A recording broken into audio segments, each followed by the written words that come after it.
everyone. I'm going to do a quick video. I always say a quick video, you know I do. Just a video to discuss BRICS because a lot of people are asking about it, and you're probably not aware of this, but some of my background entails economics. I specialize in the field of BRICS back in the day when it was established. So I have a pretty good rundown of how economics works, how central banking policy and economic policies work, et cetera, free trade, globalisation, and all of that. And I have had to, when I've studied, when I've come to understand how things actually work within the last year, I've really had to actually completely change the way I think about economics. And I completely believe the fact that economics is not a natural cycle. It's completely man-made. And I think the best example of that right now is how what we would consider a recession at this point, with the inflation and the standards of living across the G7 countries, across the Five Eyes, trying to control as much of our economic freedom as possible. That also affects, fertility rates, et cetera, and selling of homes and land.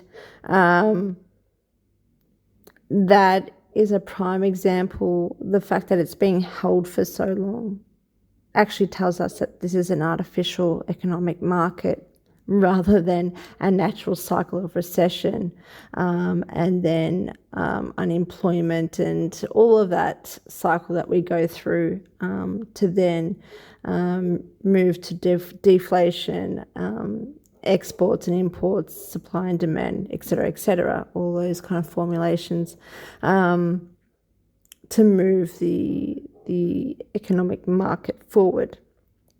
As you can see, that's not happening anymore. So that's probably a very good, simple example of what I've learnt. There were things that I had questioned since, regarding my own markets here, and there were things that weren't being said, statistics that weren't being shown. And things didn't make particular sense. It was everything that they were telling us it wasn't, especially with the artificial housing market here, which was meant to offset the global financial crisis. Australia was the only country that was meant to come out of it alive and successful, and yet here we are with America, with everyone else. How does that make sense? It doesn't.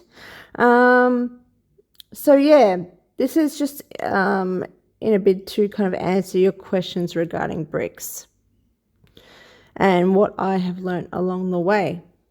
So I'm just going to go through it with you. This is another post of mine. I'm just going to read it. It's going to be easier for everyone. Chatham House's Lord Jim O'Neill, he's a Lord, by the way. He was made Lord in 2015. He actually created the term BRICS in 2001. The BRICS was actually launched in 2009, so 8 years later. But in 2001, when he was the chief economist he's British, but he was the chief economist at Goldman Sachs, he created the term BRICS. Now, BRICS isn't what you think it is. BRICS is not the natural development of these countries and the support of all these countries. How, logically, if you think critically, how can you look at these developing nations that were nothing, before the 1970s? Absolutely nothing. How could they have been boosted up with all the infrastructure to what they are now without foreign investment? Without investments of the City of London, with a promise of very, very good rates of return? So that's a question to ask yourself. Anyway, while he was chief economist at Goldman Sachs in 2001, he's also mates with Candace Owens' father-in-law, Lord Farmer. I mean, you've got to understand, this is a tight-knit group of lords and barons and dames, just like Ardern. These are all working for the crown. Created the term BRICS in November 2001 to name the foreign investment strategy. BRICS is a foreign investment strategy, okay? And this is all public information. You can look this up. Investment strategy of City of London's foreign commodities mining firms. So firms in the commodities of gold and silver. Why do you think we're moving towards gold at this point? Why do you think the dollar's collapsing? It's not natural. So how do you think that's moving forward? And it's intentionally using the BRICS countries to counter and destabilize the dollar with the city's commodities such as gold and silver. You think this move to gold is simply due to the dollar collapsing or by design? I'm going to pause here and go back to the video I have of Soros, who is a Lord Rees-Mogg creation, talk about the move to China or to BRICS due to the dollar collapsing, and the fact that it's based on pretty much they've milked the American currency economy dry, and they need something with a greater rate of return, and also something that they can completely control from the start. And this has been, decades and decades of planning, but we'll get to that. I will show you the two videos so it's easier and you get a full comprehension. This is in 2009, by the way. So this was the same year that BRICS was launched. Funny that, right?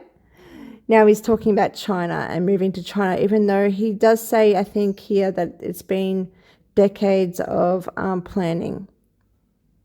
The dollar will remain the main international currency, but its use will decline. So I think that a world of bilateral relations is less desirable than a continuation of a multilateral system. But the system we have now has actually broken down, only we haven't quite recognized it. And so you need to create a new one. And this is the time to do it. In the United States, how worried are you about the budget deficit and maybe about the possibility of inflation? Well, certainly a decline in the value of the dollar is necessary in order to compensate for the fact that the U.S. economy will remain rather weak, will be a drag on the global economy. China will emerge as the motor replacing the U.S. consumer. And of course, it's a smaller motor because the Chinese economy is much smaller. So the world economy will have less of a motor. So it will move forward slower than it has in the last 25 years. But China will be the engine. So 25 years from 2009 he's talking about, which goes hand in hand with the UN pacts and conferences about the agreements of the G7 countries moving all of their GDP, all of their exports over to BRICS,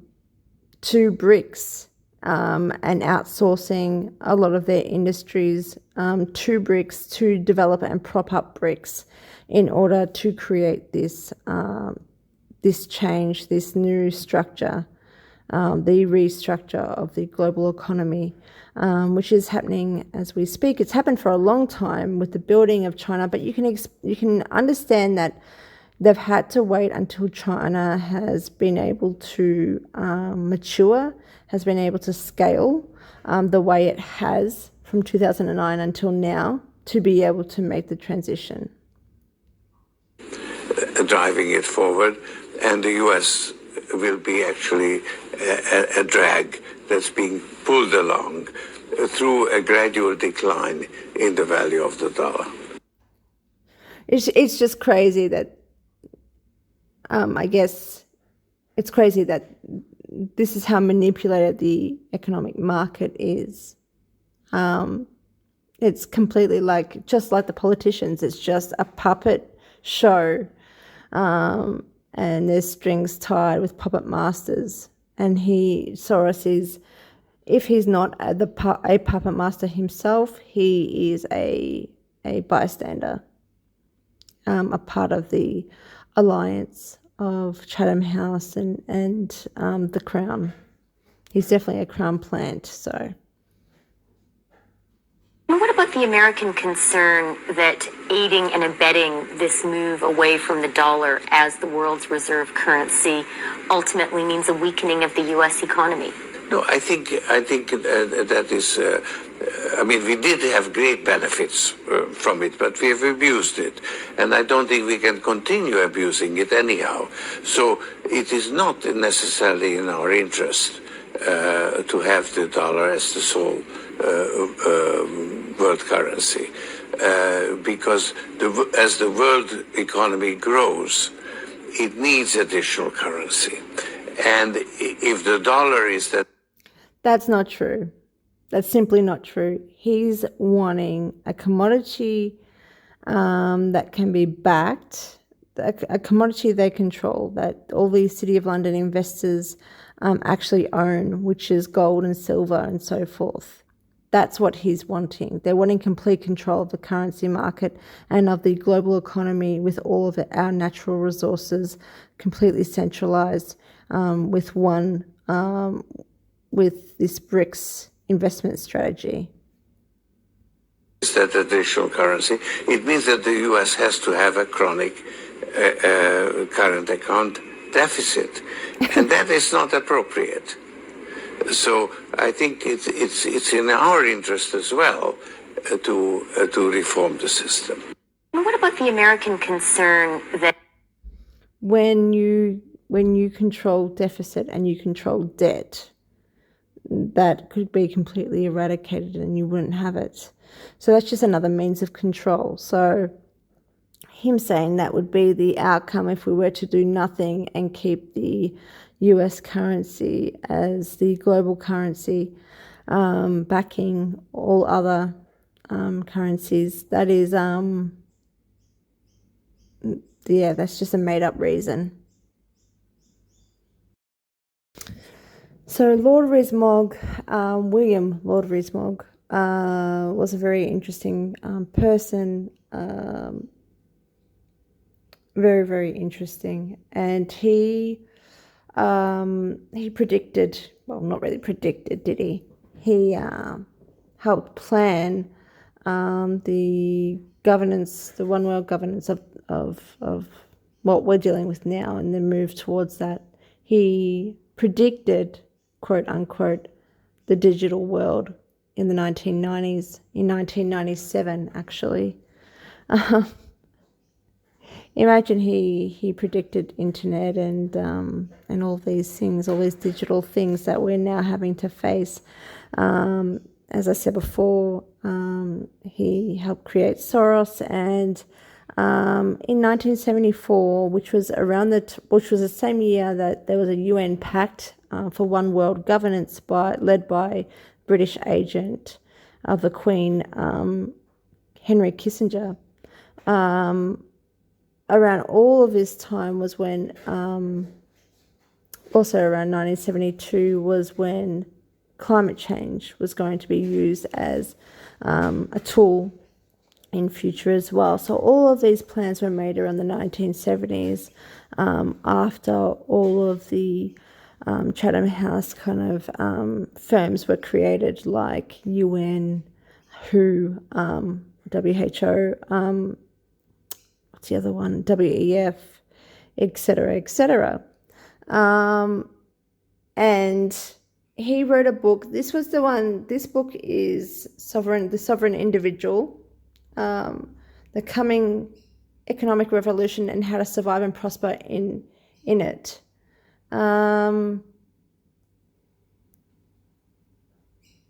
This was the same one about the digital technology, would make the world hugely competitive, unequal and unstable. Societies would splinter, taxes would be evaded, government would gradually wither away. That's interesting. By 2010 or thereabouts, they wrote, welfare states will simply become unfinanceable. In such a harsh world, only the most talented, self-reliant, technologically adept person, the sovereign individual, would thrive. Alistair Campbell, Blair's former right-hand man, called The Sovereign Individual the most important book you have never heard of. After reading it, he intriguingly claimed, it is easy to see why Jacob so loves Brexit and the chaos and disorder. Jacob Rees-Mogg is William Rees-Mogg's son, who's in Parliament at the moment, who led Brexit. Yes, Brexit is a whole another topic. But he's also Lord of Privy Council. And the chaos and disorder and opportunities for disaster capitalism and super elitism. So opportunities, so to exploit the market regarding disaster capitalism that is to come. This is 1997. And super elitism that it may provide. So this is just ways to exploit what will come regarding the market changes. In 2011, almost a decade and a half after the book's publication, Rees-Mogg was still being invited there to talk about it.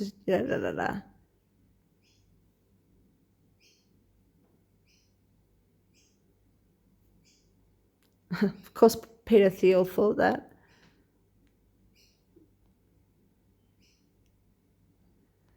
So I'm just trying to get to, this is important. This is the one that I'm wanting to get to. So in 1974, Lord Rees-Mogg wrote a book as well as that other one. In 1997, he wrote The Reigning Error, The Crisis of World Inflation. Inflation is a disease of inordinacy.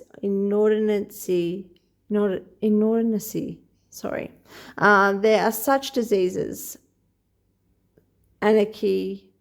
There are other such diseases, anarchy, tyranny, cancer.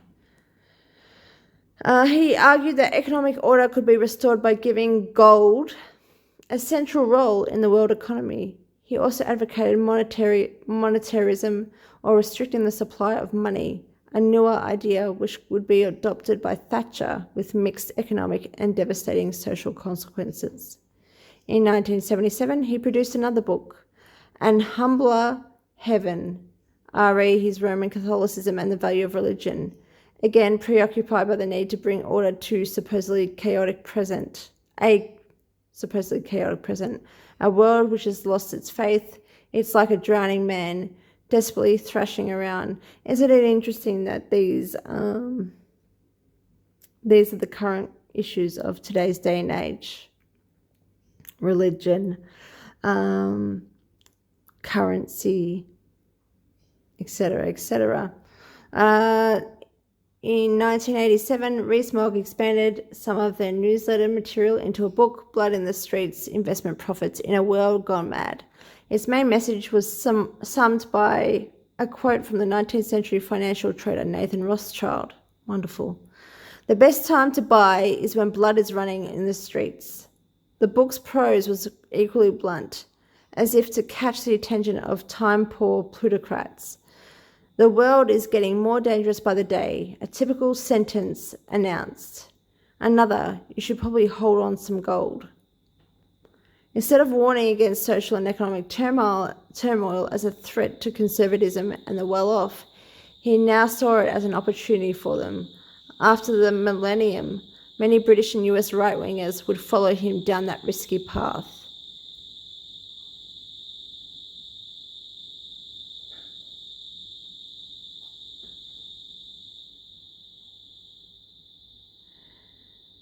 In The Sovereign Individual, 1997, Rees-Mogg Sr. recommended Singapore to readers who were entrepreneurs as one of several countries that impose low costs on business.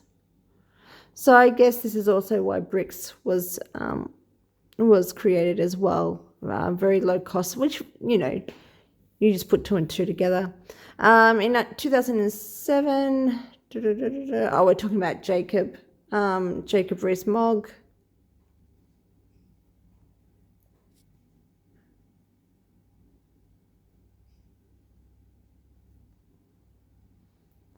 So the reason why I wanted to just go through that was because in 1974, Laura Rees-Mogg has written that the reigning era, the crisis of world inflation, and talked about these issues that we're facing now.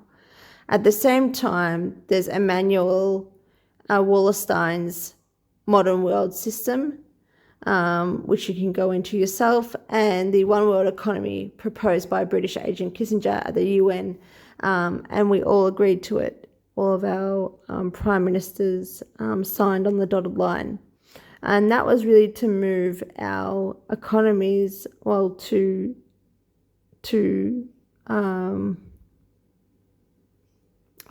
personally believe, and if you can see through the course of history from 1974, our industries being completely shut down and offshored and outsourced to BRICS,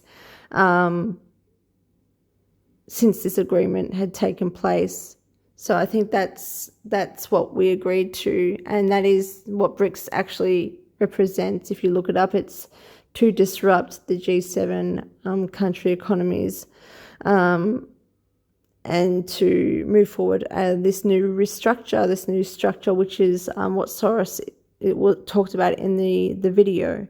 I'm just trying to link all these things together to get an understanding of why this is happening. It's not for you and me, that's for sure. And it's not natural. It's not a natural economic cycle that's being played out. This was predicted in 1974, and this is now 2024. So 50 years ago, exactly. Yeah. So let's go back to the post, my initial post. After Goldman Sachs, Jim O'Neill was handed a peerage by the British Queen in 2015 and received the title of Lord. It was unclear what he will be Lord of at the time, seeing it was created from nothing, to which it became Gatley. O'Neill was also appointed as Commercial Secretary of the UK Treasury. These four once rapidly developing countries are there to steer globalism and centralised governance by disrupting the global economic power of the developed G7 countries. Have I been saying G7 or G8? Anyway, you know what I'm talking about. However, the disruption was not due to the nature of economics, which is what I've been talking to you about, and opening these countries to free trade. Or what we would economically coin globalization, which was really, really big in 2009 when BRICS was launched. Globalization was also a new term to justify free trade. It was all about, after all the wars, opening up free trade and giving these countries a chance to prosper after these wars had taken place, and they had been completely financially destroyed by debt and stuff, which is all, when you think about it, all kind of a construct, right? Where wars are created to bring these countries into debt and deficit, and then to run the mill, and to open up trade, and to be all globalized and join the team.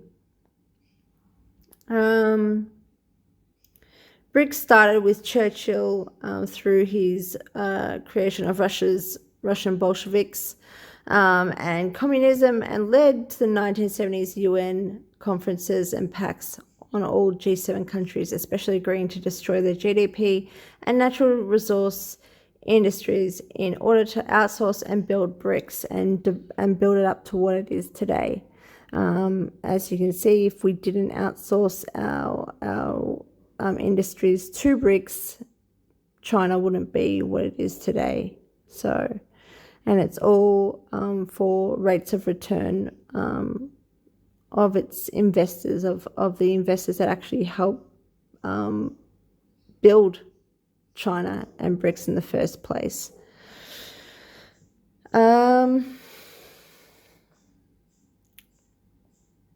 Yeah, because without Russia, without communist Russia, then there wouldn't be communist China, and there wouldn't be that sort of control that was played out. And communism was a means of doing that. And so was Israel, the use of the Jews, then the use of Bolshevik Jews, and this created civil unrest that Churchill propagated to be able to establish this sort of the political reform that happened in Russia with what seems to be British agents or British plants like Lenin, etc., etc.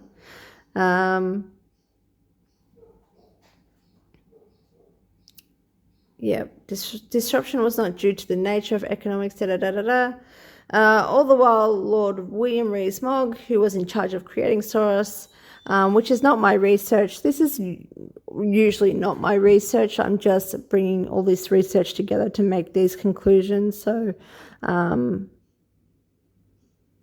this is the work of somebody online.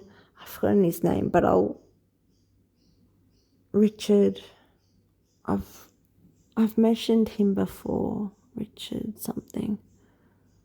I can't think of it. But when I do, I'll let you know.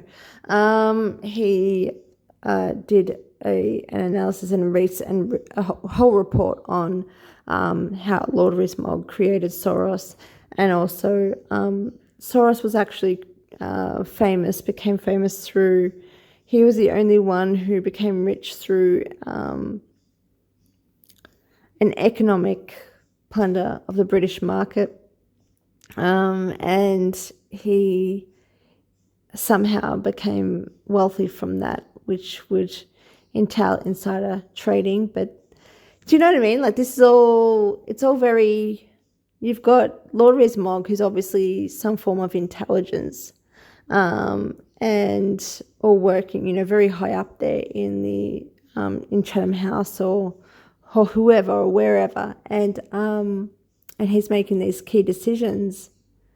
And then he's got Soros there. Like, you can manipulate the market however you want to create this person, or create any person you want. So anyway, that's this guy's Richard's research.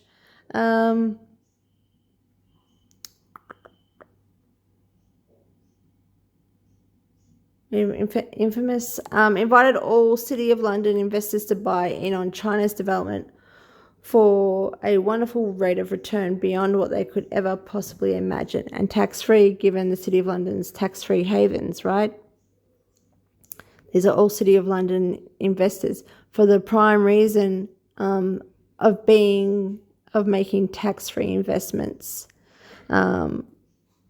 So yeah, they could monopolize the entire global market and all of its natural resources or assets, which they have done. Now it's time to move the dollar to gold and complete the transition. As Soros said, they have milked the American dollar for all it's worth. And so with decades of planning and killing off G7 economies, which is what's happening now, and the use of inflation, which is what Rees-Mogg talked about in 1974, the BRICS investment strategy has always offered the best rates of return. Imagine controlling the commodities backing global currency while controlling complete global market control, supply and demand of our resources. So there's a link to that video that I showed you just before. And here's a link to O'Neill's peerage and letters patent. Let's have a look here so you don't have to do it yourself. So this is peerages.historyofparliamentonline.org. O'Neill of Gatley, Barony, O'Neill of Gatley in the county of Greater Manchester Barony. A Peerage of the United Kingdom letters pattern issued on Thursday, 28th of May 2015 to Terence James O'Neill, Jim O'Neill, as Life Peerages Act 1958, issued during the Cameron government administration, announced on Thursday, the 14th of May as part of a press notice. And there you go. I'll go to the pictures. So here you've got, this is the Russian Council, Russian International Affairs Council, which is Chatham House's Russian branch, held an expert meeting in 2001. The event was held under the Chatham House rule. So this is obviously when BRICS was constructed, the same year that it was coined by Jim O'Neill from Goldman Sachs. ChathamHouse.org, my original BRICS paper entitled Building Better Global Economic BRICS, published in November 2001.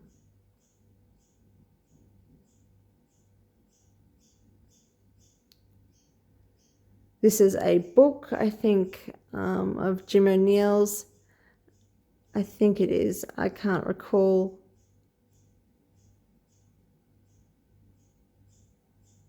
Chatham House has also partnered with the Institute of World Economics and Policies, a Chinese government think tank, and the Chinese Academy of Social Sciences to research the use of renminbi to finance BRI projects.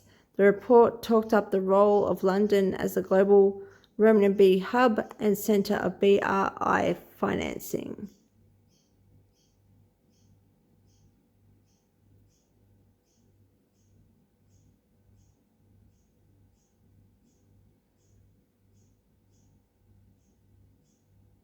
Yeah. Building a common future.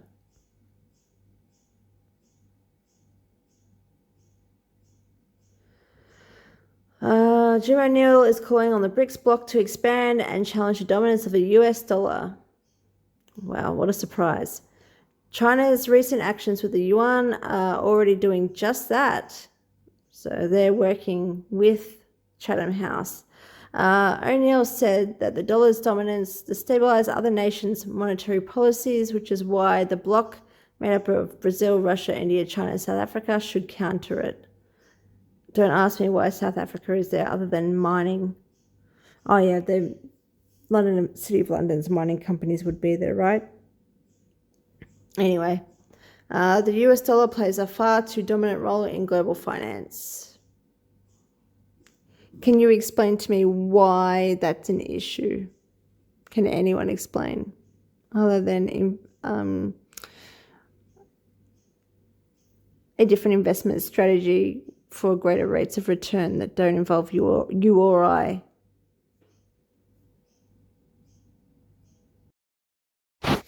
Everything I say is public knowledge, public information, and I'm just creating videos, so I don't necessarily find this scary or fearful or an issue because this is public information. But there's also the idea that Putin is some sort of warlord against the G7 countries and economies, and so is China, when in fact they are the creation of Chatham House and City of London's investors. And there's public information out there, articles like 2018 articles about MI6 regretting helping Putin to get in power.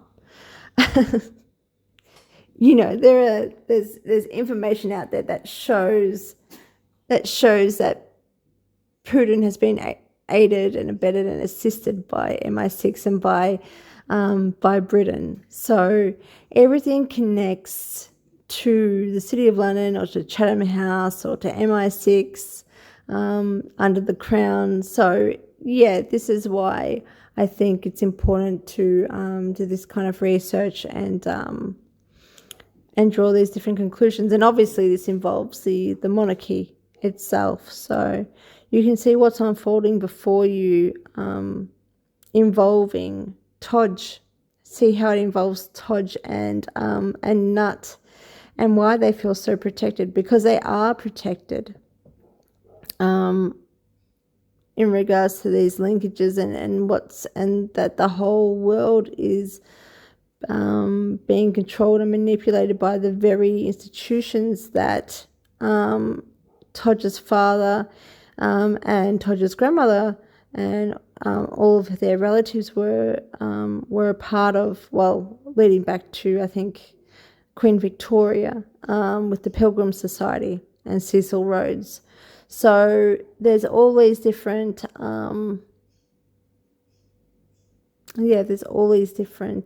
maneuvers and all these different things, but it all ties back to Todge being more than what he says he is. And this is why it's important to talk about these current issues and policy changes and moves towards a one world governance, and also related back to the narrative that we've been given of Todge and Nut, because seemingly, funnily enough, they're actually related and connected. And the strategy of Todge and Nut, of what has taken place with their created story, has been a part of it, a piece of this transition. Thanks, guys.